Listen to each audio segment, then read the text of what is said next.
Iyobokamana nka Bibiliya bivuga ko umuntu yaremwe mu ishusho y'Imana, bivuze ko rero abantu basa. Icyakora rero ushobora kwitegereza mu isura y'umukoresha wawe cyangwa se umukozi mukorana ukabona ntabwo rero basa n'abantu wasize mu rugo, ndetse nabo mu rugo iyo hageze ntiwabona usa n'undi. Inyamaswa z'ubwoko bumwe rero biba bigoye ko umuntu yabasha kuzitandukanya arebeye mu masura yazo, mu gihe ku bantu byoroha cyane guhita ubona ko umuntu runaka rero adasa n'undi. Ubushakashatsi bushya bwasohotse mu kinyamakuru Nature Communications ku nkunga y'ikigo rero cy'igihugu cyita ku buzima muri Leta Zunze Ubumwe za Amerika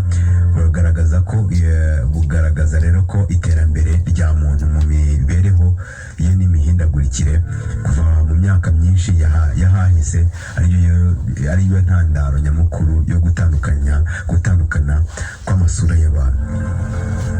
Michel Chehan uri mu banditse ibyavuye mu bushakashatsi avuga ko kubasha kumenya isura y'umuntu runaka ari ingenzi, nubwo rero tudakunze rero kwita ku buryo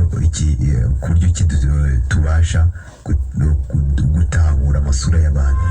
Bimwe mu bifasha rero kubasha gutandukanya umuntu n'undi urebeye mu isura harimo rero intera iri hagati y'amaso ye, kugira isura ndende cyangwa se ngufi, ndetse bikanashingira rero ku ngirabuzima mfatizo z'abantu zishobora kubatera kuba bagufi cyangwa se bakaba barebare, ku buryo rero bishobora no kugira uruhare mu buryo bagaragara mu masura yabo.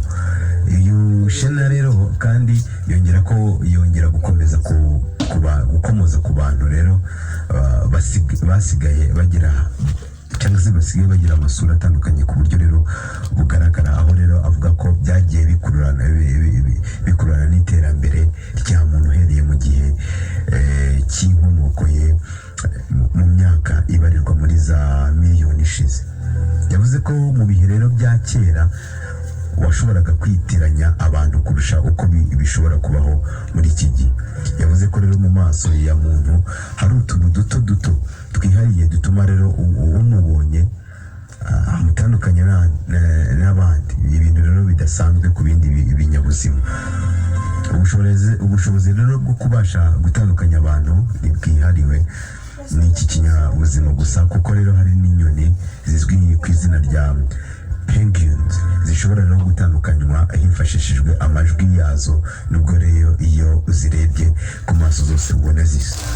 Shenan rero avuga ko iyo hatabaho ubushobozi bwo kubasha gutandukanya abantu byari kujya biteza ibibazo bikomeye, haba mu bijyanye no gucudika, amakimbirane, ndetse no kugira amahitamo ku muntu mukorana, mukundana cyangwa se muhurira mu kindi kintu runaka, hatabayeho rero imbogamizi zo kumwitiranya n'undi.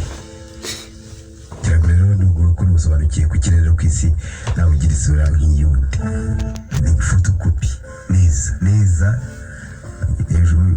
Tujya tubanga abantu barasa, ariko hari utuntu ubona ukabona rwose biratandukanye.